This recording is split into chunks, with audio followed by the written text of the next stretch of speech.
చిరునవ్వు సాక్షిగా తాజ్మహల్ నాదట, నీ పెదవంచు సాక్షిగా సాజాను నేనట.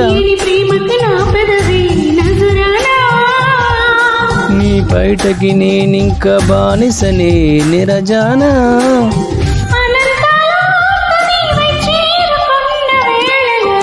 కోకలు కట్టిన కోయిల ఓ కమ్మని కౌగిలి నీయవే.